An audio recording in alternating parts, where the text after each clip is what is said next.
division, and I'm the state representative. I became the state representative in the election in 2008, the same election that Barack Obama won. And when I was running, and they asked if they could be the person who was in the party backs. And they're usually more than one person. So the party backed someone else, and I decided that I thought that that person should have a challenge. And so what I did was I spent my summer walking around talking to probably some of your parents and asking them to vote for me and trying to convince them that I was the person that they wanted. Now what I told them when I ran was that I had been a community activist for years, and that I was going to bring to politics a different way of looking at things. And why I was different was because I had been in the streets talking to some of the people who do some of the things that happen in the streets of New Haven. But also I was different because I grew up in a different environment. I grew up in the Bronx in the 1970s and 80s. And I come from a poor community, community where educational achievement is not really something that everybody attains. And I come from a community of broken families. And so for me, I grew up in an environment where, if you know anything, I mean, I think anybody here listen to rap? Anybody, right? One or two of you, right? So in the late 1970s, in that community is like where rap kind of comes from, right? So I come from a completely different way of doing things than most people you'd ever seen in politics, because I grew up with that as part of who I am. So, you know, when I look at how we deal with issues, I think of them differently. A lot of people who are my colleagues right now, when something doesn't work, they're kind of like, you know, well, we have to try to figure out how to do something different, but they don't really adapt the way that I adapt. And I adapt the way I adapt partially because in hip-hop, right, you got a track. The track isn't really all that hot. What do you do, right? What do you do? No, you don't advertise, you remix it, right? You get a new guy to come spit something on the track, or you keep the same lyrics, but you change the beat, right? You do something to make that track hot, right? And that's how we think of things. You know, we think, okay, the track's all right, but we can make it a little hotter. So for instance, right, you got a song out right now, right? You got Beamer, Benz, and Bentley. Anybody know that song? Mm-hmm. Right? And so you know the original version, you got Lloyd Banks and Santana spitting on the track, right? That's what you got on there, right? But when you think about it, you got another version out there. Actually, you got like 45 other versions, but you got another version out there where you got Joel Ortiz spitting on it, right?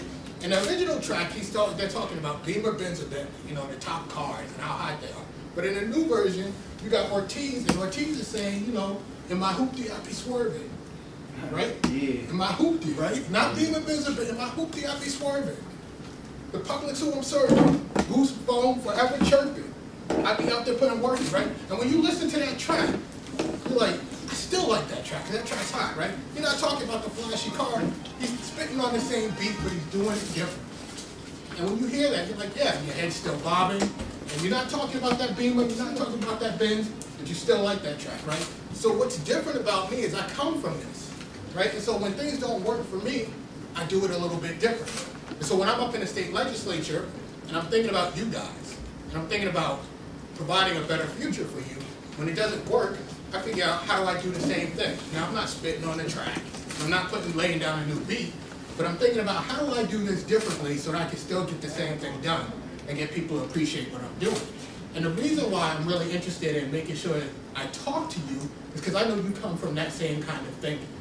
And I know that when I'm up there, I've been able to do things that not many people have been able to do because I come from a way of thinking like that. And I know that if I can talk to you and get you to do things like be in the state legislature, be a doctor, be an attorney, that when you go there, you're going to be thinking about it differently.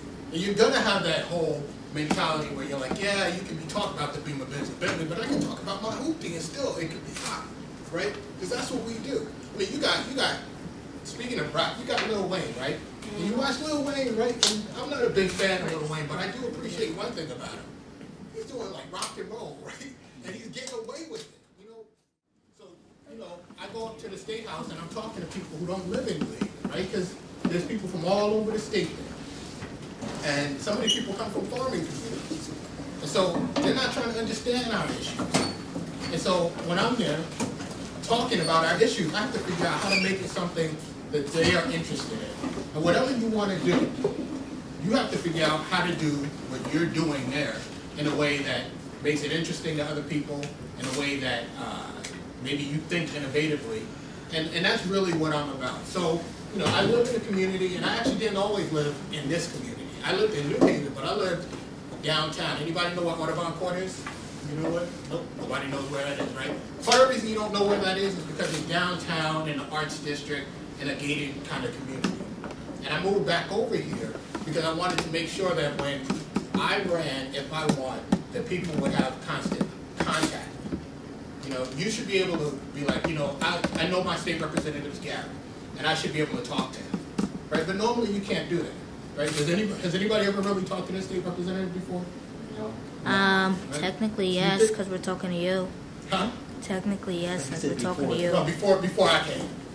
No, but don't you think that, because I'm elected by your parents, right? And then, I'm elected by your parents, but someday, in a couple of years, 4 or 5 years for some of you, you'll be able to vote, right? So don't you think you should be able to talk to me? Right, you should be able to, because I want your vote, you should be able to talk to me. So what I decided to do was do something different. Again, thinking differently because of where I come from. And I decided to move not away from us, but back towards us. So that one, you could have that kind of contact, and two, young people could see that there's people in their community who care about them, who are willing to talk to them, and you know, they're close to them. They can actually touch them. Because you know, you can see Obama on TV, right? You got a question? You can see Obama on TV. People can tell you, you know, you should be like Obama, but you don't ever get to talk to Obama. You know? But you can talk to me, and you can see that you can actually be like me. So that's a little bit about what I do, and I have plenty of time if you want to ask some questions about specifics about what I do. But just so you know, I'll talk to you about a couple of the things I've worked on. So in our communities, a lot of people have been to prison. I think you all know that. And when you go to prison, you get these blemishes on your record that make it hard to, there you go, get a job. The problem is, people keep saying, you know, when you come back, you get a job and you work hard. Well, we know that when you come back, you're not going to have an easy time of getting a job. So one thing that we did recently was we passed this bill. And the bill was going to allow people who had a blemish on their record to go for a job interview, to get an interview, and then later, after they got the interview, the employer would be able to see if they had something on their record. Now, what we hoped this would do, as opposed to what normally happens, is we hoped it would allow for you to get a job interview, so that some of the people in our communities who aren't able to be employed would be employable. And what's happened, the reason why we thought that was because what's happened before is people, as soon as they go in, they see their record, and they say, well, you're not even going to get the interview. But some of those people, when they get the interview, are so good in the interview that they can still get the job. Well, the governor just actually vetoed that bill today.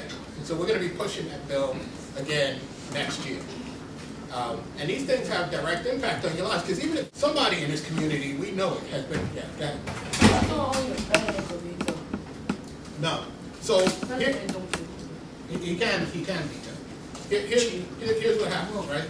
So at the state level, you have a structure similar to what you have at the United States level. So you have us, we have a House and a Senate, just like you have at the U.S. level. And then you have the governor who sits in an executive position, which on the U.S. level is where the president sits, right? He's the executive branch. And so both can veto any of the laws we pass. And then we can turn around and say, okay, you vetoed it, but we have enough people to override your veto. And so actually on June 21st, the Connecticut state legislature is going to go back into session to figure out which bills the governor vetoed and see which ones we have enough votes to overturn. Does that answer your question?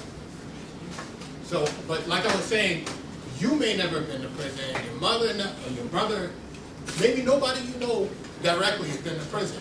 But if you live in these communities, somebody near you has been to prison. And that somebody probably has a difficult time getting a job. And the fact that they have a difficult time getting a job may mean that they need to find alternative ways to feed themselves, alternative ways to put clothes on their back, alternative ways to survive. And the fact that they have to do that means they may be doing things that will affect you. And so you want to make sure that you have people who are at the city level in government, or at the state level in government, or even at the U.S. Congress level in government, who understand what happens in your lives and how these types of laws need to be worked on. So there. So does anybody have any questions? Nobody? Any? Yeah. How do you become a It's you know, I'll tell you how I became a state representative. So years ago, I lived downtown on Audubon Court, like I said, and I was an engineer actually at the time. And I was interested in New Haven because I had just moved to New Haven in 2000. So I wanted to know what was going on in New Haven. But I spent a lot of time at work. We worked like 14-hour days. That's a long time. So what I did was, on the weekend, I would just walk around. And what I quickly came to see was, where I live downtown, it's beautiful. Very white, very beautiful, very nice. And I started walking around downtown, and then I walked a little bit up towards Dixwell, and I noticed that on one side of the street, things were nice, and on the other side of the street,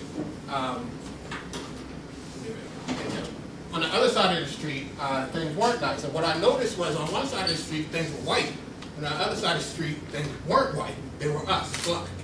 And so I was like, I wonder if this is how it is. Because I had been in New Orleans for a while, and that's kind of how New Orleans is set up. On one side of the street, you got rich people, and on the other side of the street, you got poor people. It's like, so I started walking around a little bit more, and I saw more and more of this, and I said, something's not right here. So I thought it must be that we don't have any people who look like us representing us at the local level in terms of government.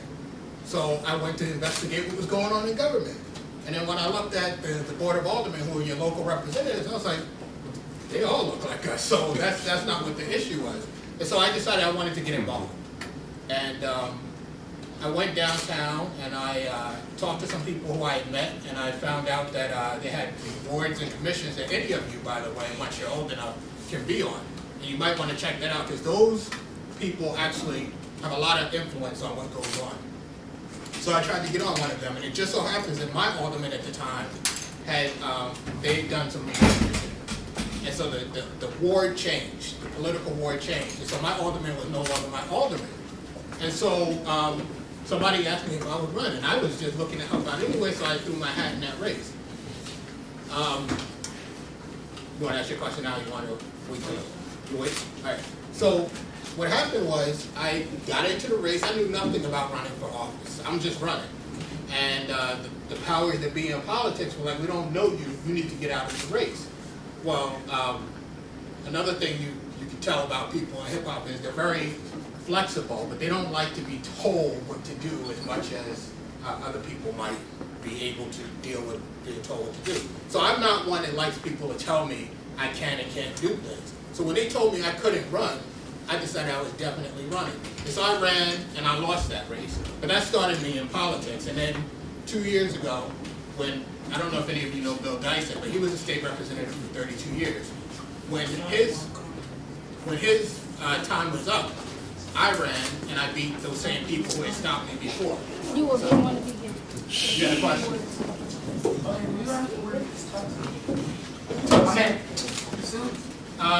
No, normally day to day when I'm at the Capitol, yeah, we do wear a suit. And it's nice to not be there today, so I don't have to wear a suit. It's a difficult job. You have to know a lot. You have to read a lot. You have to understand law. And you have to make people happy, right? So like your parents, if your parents aren't happy, what are they going to do when it comes time for the election? They're going to vote for somebody else and not me. So whatever I do, I have to keep them, to a certain degree, I have to keep them happy. So it is a difficult job, because when you make decisions and you write laws, not everybody's going to be happy. Gary, maybe take a moment to talk about, there's roughly how many state reps and how many senators? 200? There are 151 of us state reps. There's 169 cities and towns. So let's say, 200 people, Yeah. so say 200 people will decide how many school days, how many days you go to school, how long you go to school, when you can, how old you need to be to drive, how old. So talk about, you guys are either monitoring, making, revising laws that directly impact them. Yeah, so Mr. Ficklin is correct. We, So long as you shorten our days from school. Indeed. So some people want to shorten days, some people want to lengthen them. So talk about that. So young people tend to want short days for school. Right. Or short school wake year. up early in the morning and then come to this. So you gotta be here by 8:30? You should have, man. I need my sleep in school. Well, let me ask you, Hold on, listen up. let me ask you this question. Right? Listen up. When you're done with school, what are you gonna do? I'm gonna go to college. You're gonna go to college, okay? Some of you gonna work, right? So you're either gonna, hopefully you're either gonna be going to school or you're gonna be going somewhere to be employed, right? Do you think that doing either one, you just get to get up at like 3 in the afternoon? Yeah? For the second Which one? shift, the second Hold on, shift. hold on. Which one? Wait, which one do you get to get up at 3 in the afternoon? When you got a job? Everybody who works gets up at 3 in the afternoon? Some of them get up at 3, but let me ask this question. The ones that get up at 3, what kind of hours do they work? Overnight. They work overnight. So either you're going to work overnight or you're going to get up early to go to work, right? So right now, you're in school. The school does a couple of things, right? It expands what you know. It also trains you for what you do later. So getting up early is a part of life. And you have to understand that. Now, the thing about whether school is a long day or a short day, to be honest with you, it's better that you're in school for a little bit longer because you can learn more. You can be in an environment where people actually, because you're young people, we know what you do when you hang out in the street, right? So you can be, you even admit it, we know what kind of stuff happens in the street. So we don't want you in an environment where, not just because we don't trust you, but we don't want you in an environment where things can happen to you.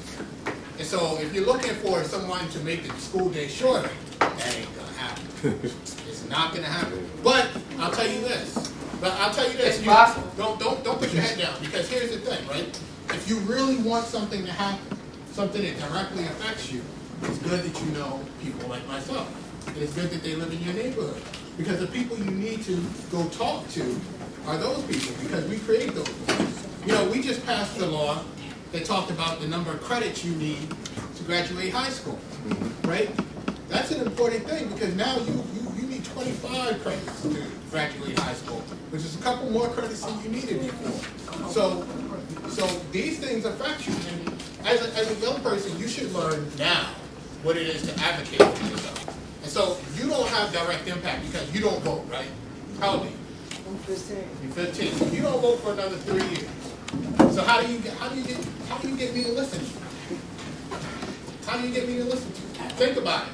Now I just told you how we are, right? I just told you about the whole hip hop thing and how we think differently. So you got to be able to think this fluidly, right? Do you know somebody who votes? You do. Who? Your whole family. You got on school days. You can get some of your friends to contact the people they know who vote. Then they talk to them, and they come talk to me. And now I'm hearing 10, 15, 20, 25 people. I start paying attention in a different way. Now, I'm not telling you to go talk to your parents or your older brother or